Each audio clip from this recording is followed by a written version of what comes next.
Welcome to the Beating Heartland, created by Denver Baughman. Episode 27, The Cabin.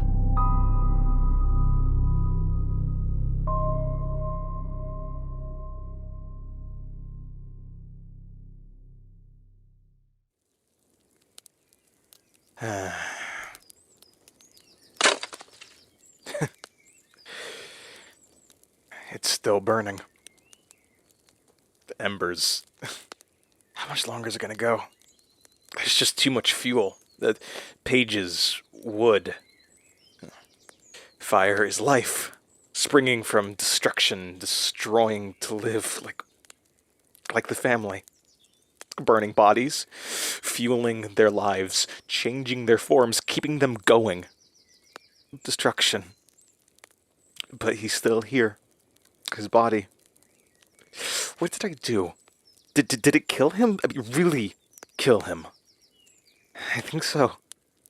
He's not coming back. Something happened. It was different. How did I do that? What was different? I can't stay here. I need to keep moving, but what's next? This was it. The cabin. The clues. I don't know. What do you think? I mean, you're still listening? What's next? If I keep recording, telling the story, there must be an end at some point. There's always an end to a story. So what's mine? Where is it leading me? I feel empty. I've just been sitting here. In the smoldering embers of the cabin, everything feels numb. Like I'm submerged in lukewarm water. All my senses deadened. I'm missing something. It's gone. But what? The power's depleted. The flames. They hurt. They hurt so much. The stories help. I feel more like me. Talking to you, I'm more me.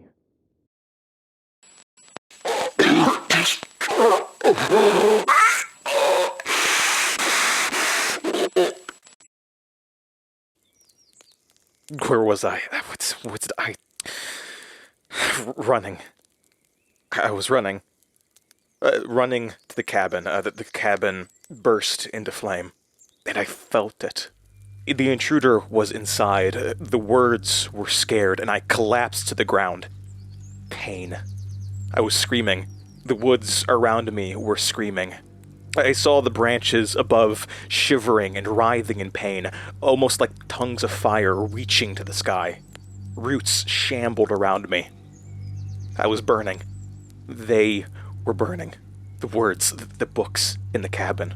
Everything was dark and bright, and I wasn't me. I wasn't Denver. I was them. Their pain. And then it stopped. Or I was too numb to feel it anymore. I don't know how long the pain lasted. It was dark, the night was full, and there was no moon to light the path. I stood, head stuffed and hazy. I could only see a few feet in front of me, and even then it was obscured in darkness. Beyond, a red glow beckoned. The fire. I hobbled towards it. It felt like a dream where you don't know where you are, but you know you have to keep moving. There's a goal, but you can't remember what. I saw the shell of the cabin through the trees. Red glowing eyes for windows revealed the fire inside. Flames of hair reached out of the roof. A dark shadow moved. The intruder was still in the cabin, walking amid the flames. The fire had been consuming the house for some time. I don't know how long I was there screaming. But the frame of the house was already threatening to crumble. A bush rustled beside me. Glowing yellow eyes peered from inside. Watching me. Watching the cabin. Everything. Always watching the forest, never intervening. I thought of camp. Of Sam, the fisherman, Director Summers, Jasmine. A part of me returned, reflected inside those glowing eyes. A watcher, a listener. Someone to remember when this is all done. I remembered. I thanked the Watcher, found the energy, and rushed toward the fire-breathing mouth. The door was charred, almost falling off its hinges. I heard laughter. The flames leaped around me as I stepped into the building. I didn't notice the heat. I was still too numb. The flames stayed away, refusing to come near me. And there he stood, his body covered in ragged patches of fur, his eyes a pale moonlight white. Long claws held out as he laughed and spun amid the flames, reveling in the destruction. The flames danced around him, not even scorching the fur. Books and pages lay at his feet and on shelves. Black remains of paper fell off the walls where they'd been pinned. From the pages, I saw black and white smoke swirling into the air, circling the wolf-like figure. Pieces of the words. Energy. Parts of the words dying. A few strands lazily arced my way, trying to join the power inside of me, but the flames lapped them up before they could reach me. The werewolf turned and stared at me with pale eyes. He smiled, fanged and sharp. I knew you'd come. I could smell you here. Your presence. I've got your scent now. No more mistakes. He had your scent on him. Should have realized the difference. But I hadn't met you yet. I'd never been here before. Damn, did he mean my dad? His scent? Or could this thing smell into the future? Know where you were heading before you did? The perfect hunter. Philip, what did you do to him? I stumbled on my words. My tongue was dry. He's being looked after. He chuckled and leaped towards me, moving at an inhuman speed. I tried to step away, but the clawed hand gripped my throat and pushed me against the wall. I choked. The pale eyes and dripping teeth were inches from my face. His eyes narrowed, and he sniffed deeply. He growled, which rumbled in my body, causing the hair on my arms to stiffen. You smell different. You're not you. You're them. Dear old brother left a mark on you, like this place. Both reek of his filth. The beast tightened its grip on my neck.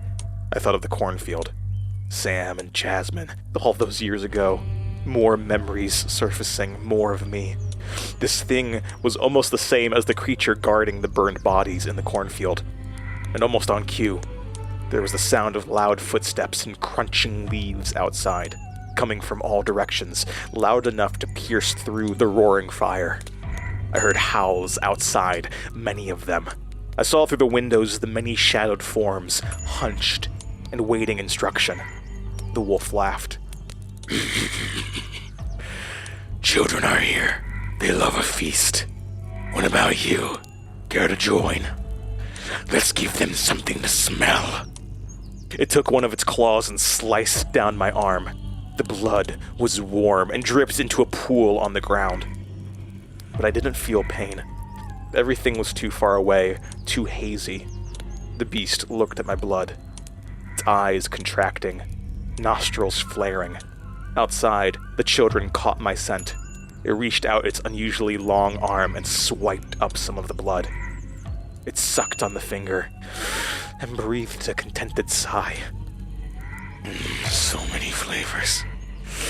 You've lived quite a life. So much to taste. So many lives. I've never tasted him before. The thing was lost in reverie for a moment. Its eyes closed, almost purring with pleasure. The growling and gnashing of teeth was louder outside. They wanted to taste. The flames still danced harmlessly around, not daring to harm either of us. Eventually, still holding me with one hand against the wall, he opened his eyes and looked at me. I'm not supposed to kill your kind. He paused and inched closer, sharp teeth barely an inch from my face. I could smell the rotten breath. But you are more than that now. You're him, and more. They wouldn't blame me. I can do whatever I want to you. Its slowly reached its blood-covered claw towards my stomach. And I felt relief. Was this it? Was it this easy? I was finally going to die? It would all be over. I could just let go. Let it happen. Finish the story on a sad note. But the story would be over. I didn't have to be a part of it anymore. Didn't have to find the answers. Didn't need to fix anything. I could just rest. I almost laughed, but couldn't with the hand around my throat. The wolf saw the glint in my eye, the contentment, and it cocked its head. You're happy. It glared, confused, and plunged its claws into my stomach. I gasped. Air rushed out of my lungs, and I felt warm blood pouring out. The world grew dark, and the last thing I would see was my face reflected in the pale eyes. He ogled, hungry, and the howling outside crescendoed in anticipation. Then, just as it had at the tourist trap, I felt a power inside, pouring out of me unbidden, almost an immune response, the body automatically fighting what it deems an intruder. The red of the blood turned black and pooled at our feet. It glowed with a sickly light and began to leach up the wolf's leg. He looked down, confused. The ink of the words quickly traveled in tendrils up his leg and chest, and then poured into his eyes and mouth. He let me go, and I fell into the blood and ink. The howling outside stopped. Hushed silence. He never could. What is this? What is this? He began to shake violently, his eyes wide. He was scared. Maybe for the first time in his life, he was utterly terrified. He can't. He's not allowed. He's not. He reached out towards the flames. They lapped towards him, sucking in with intent, and engulfed him. He didn't seem to feel it, not immediately. He smiled. Inky black began to burn away. He was trying to kill it, like the books. But then his fur began to burn. He howled in pain and confusion as the ink continued to pour inside of his mouth and eyes, and the flame scorched his skin and fur. He fell to the ground and his body began to shift. The fur fell out in charred clumps. His claws retracted and his teeth became normal. His howl became a scream, and the flames blackened his skin. The flames from all over the house pulled towards him, a cyclone of fire engulfing him. I could only see his now human shadow in the center of the flame, and then he collapsed. The flame burst upwards, breaking through the roof, sending rubble crashing down, and disappeared into the night. His body, now human, lay in the ash and blood, lifeless, burnt. Everything went silent. A few tongues of fire still licked the cabin, but it was no longer engulfed. There was no howling from outside, only a nervous, confused shuffling. Then the beasts outside whimpered and ran, scared of whatever had happened, as their parent died. A death that felt different. I lay in my blood and black. The world grew dim, and the ink oozed back into me, through my bloody stomach and arm. As it entered, it pulled the skin with it, forming a sort of suture. Not fully, some blood still trickled out. But as it entered, I noticed it was missing something. I was less than before, but in the haze, I couldn't tell what. I stood, disoriented. The pages and books that had littered the floor and tables were black and void of information. I'd failed. I hadn't been able to get here in time to find Dad's research. I was lost. Again. I'd never really believed I would find anything useful, but I'd hoped. I hoped Dad had left something. There was a body in the flames. Near the door, a larger fire still roared, and inside, a body stood. I jumped back, startled, and then it stepped towards me. Memories flashed through my mind. And I was an 8-year-old again, looking at the charred body of my dad in the basement. His steps were short and shaky. His skin was like a coal. He smiled. It was hard to see, but as the fire lit his skin, I could barely make out the traces of it. I smiled. "Hey, Dad. I didn't make it in time." He shook his head. Bits of char fell from his face, then started to fall all over his body. He looked down, head cocked, and the char fell faster, disappearing in puffs of ash and smoke, revealing him. He looked like Aunt Aurora had, translucent yet human. I've only seen him in photos. He didn't look this clean. It was as if the worry lines had vanished, the years of aging, stress, and weather gone. He looked up, face blank except for a small smile. His eyes were dead, his personality mostly gone, holding on by a thread. How much energy had it taken to carry on this long? For me. In me. He looked around the room, his blank eyes assessing the burnt pages, his work in ashes. He didn't seem sad. He didn't see much of anything. He walked towards the middle of the room and looked down. He stared for a moment, then looked up at me, expectant. I limped towards him. Little lines of blood still dripped from my stomach and arm. That could wait. "What is it?" I asked. He stared. The stare reminded me of Somnum. Blank, but it was warmer. And I noticed where he was standing. On the ground there was a pile of ash, and a little dent in the ash where a charred piece of floor had fallen away, revealing a small hole underneath. Dad smiled, just a little wider, and nodded slowly. I knelt. My knees shook from exhaustion and pain, and I wiped away the ash. In the hole, I could make out a small metal box. It was dented and weathered. Dad had had this for a long time. Maybe it was a family heirloom or something he bought at an antique store. Regardless, it was sturdy. I struggled to lift it, my one arm practically useless. After some shifting and effort, I was able to pull it out of the floor. I sat, panting, and examined the box. There was a small keyhole.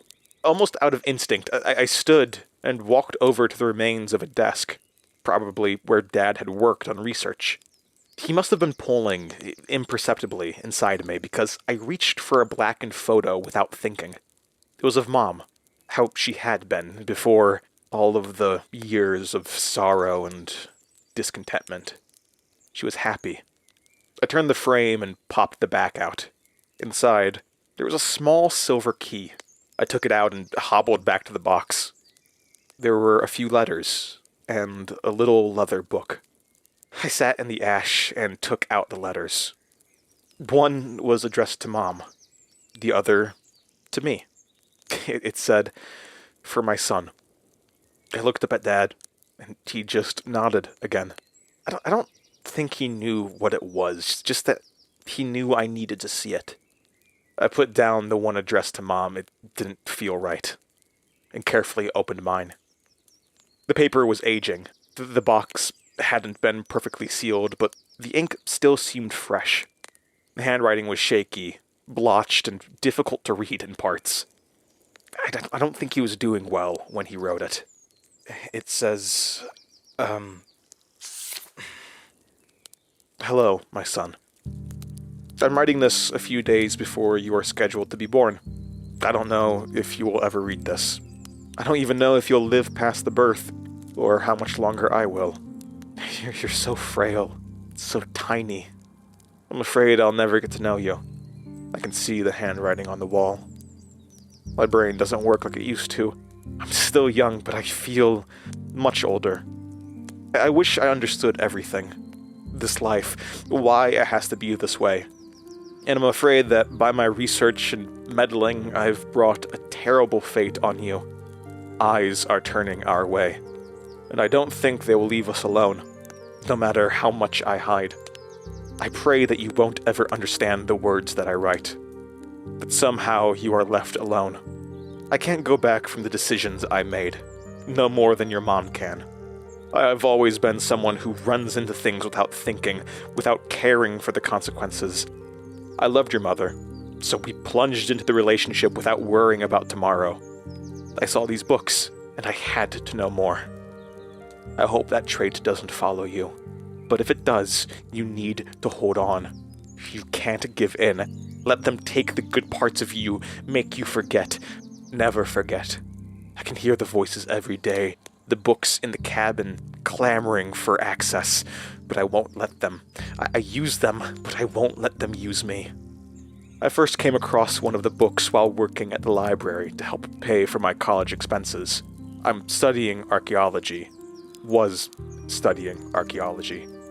Old things have always intrigued me. I wanted answers to the secrets of the past, and it was in reading one of my textbooks at the library that I stumbled upon an old book that hadn't been checked out in years. It called to me, literally, though at that time I wasn't aware of its power. It was titled, The Secrets Lurking Underneath Illinois. No author, no date. This naturally intrigued me, and I couldn't help but put my homework aside to read. To say the book consumed me would be an understatement. I had just started dating your mother around this time. She was a freshman, and was studying to become a teacher. I neglected her a little, something I tried to overcorrect for later, which brought you into the picture, but I'm getting ahead of myself. The book was odd. How so, I couldn't quite put a finger on. It didn't feel the same as reading other books. Often I would have trouble remembering what I'd even read. I felt it was worth it, though. It was as if the book was perfectly suited towards me, and now I do believe that was the point.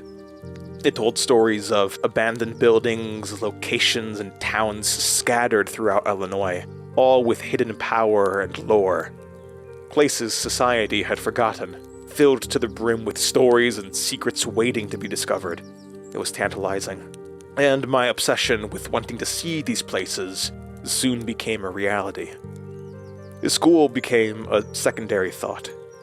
I would scrape by, do the minimum amount of work possible, barely show up to classes, and cheat whenever I could. Anything to get by with the least amount of effort. Your mother also became of secondary importance, though she would sometimes accompany me on my excursions. I insisted, and she loved me enough to oblige. These trips changed her. They changed me. It was the third place I visited where I learned of the existence of monsters.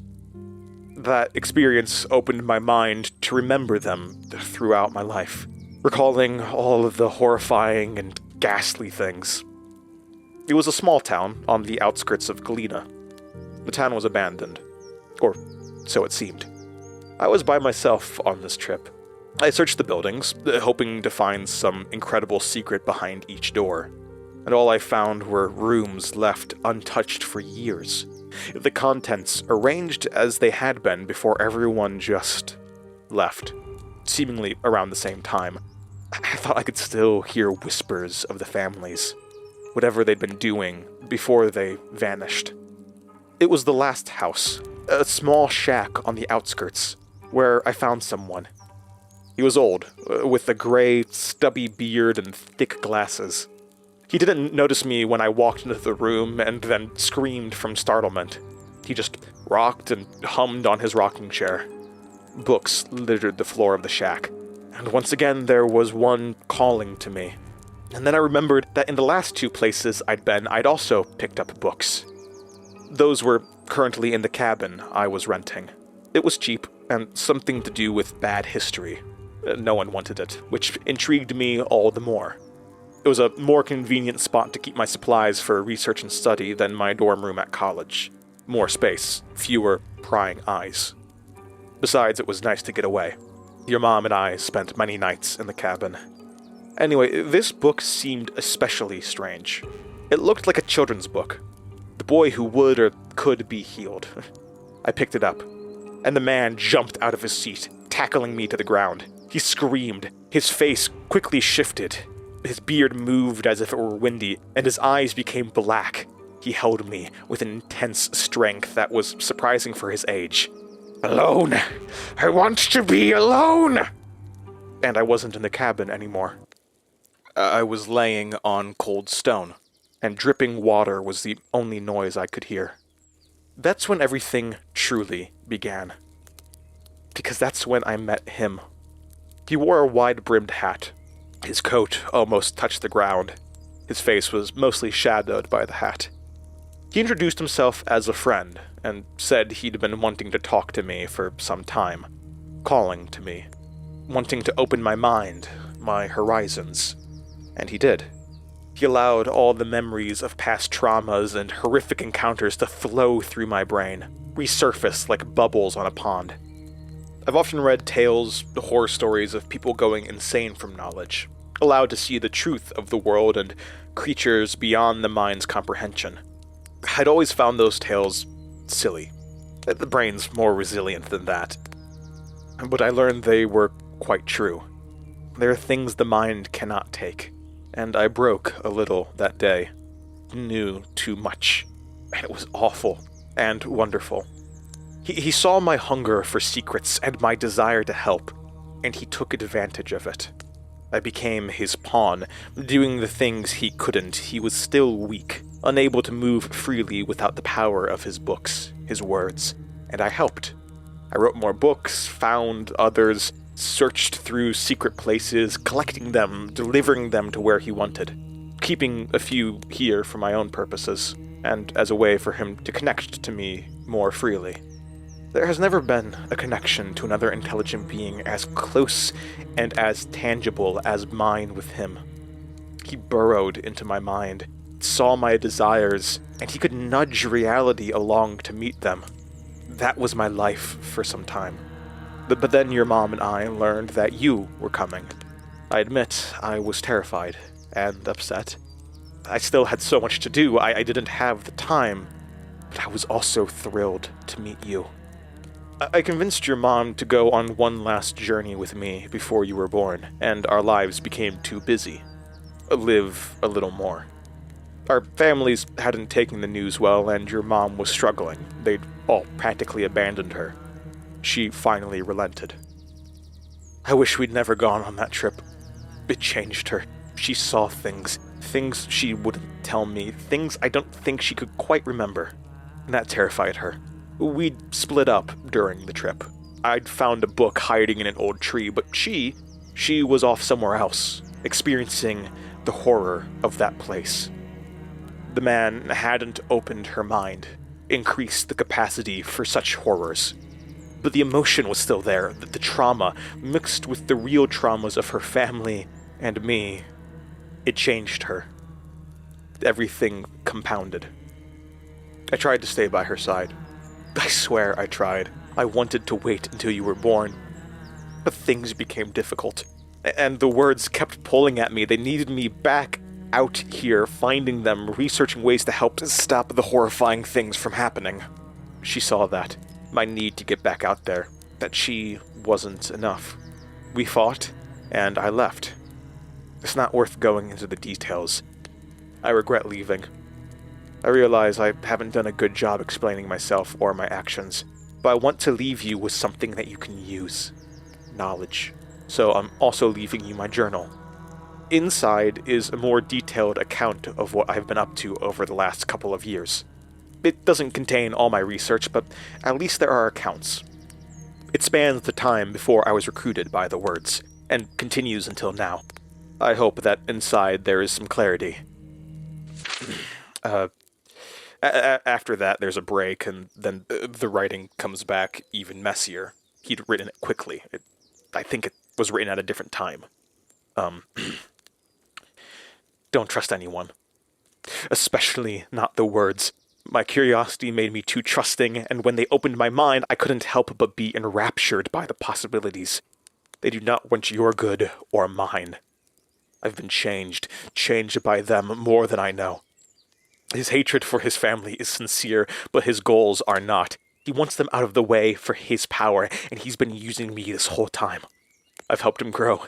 He won't need me anymore soon. I hope this cabin will remain hidden from them all, even when I'm gone. I've used some of the word's powers to cloak it.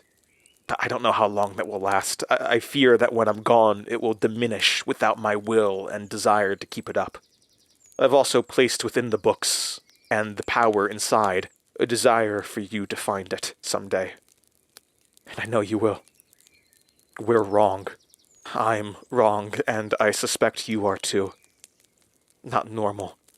I don't know what exactly that means, but there is a reason they torture us so much. I know it. I'm going to die soon. I know I will. I know I will die on this trip to see you, but I don't care. I must see you. She called. She wants to see me. I love you, son. There's another space. We were born wrong. My birth was a miracle. And the letter ends there. When I finished reading it the first time, I looked up and Dad was gone. The only thing inside the smoldering cabin was me and the now human corpse of the werewolf. The words had been telling the truth, at least mostly. They had recruited my dad and used him to collect and write more books. And he talked to me. That's enough. He knew he would die when he went back to Shannon. But what family member killed him? I don't know. I opened the journal. The words are jumbled, confusing, and hard to read. It starts legible enough, but as the months went on, it becomes more undecipherable. But Denver!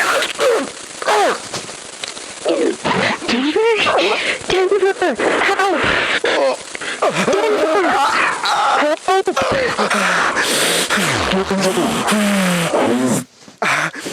Hospital.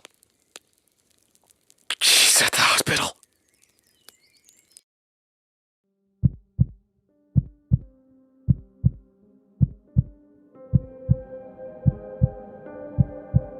The Beating Heartland was written by Denver Baughman. If you enjoyed the show, please rate and review us on whatever streaming platform you are using. Follow us online at The Beating Heartland. Thank you for listening.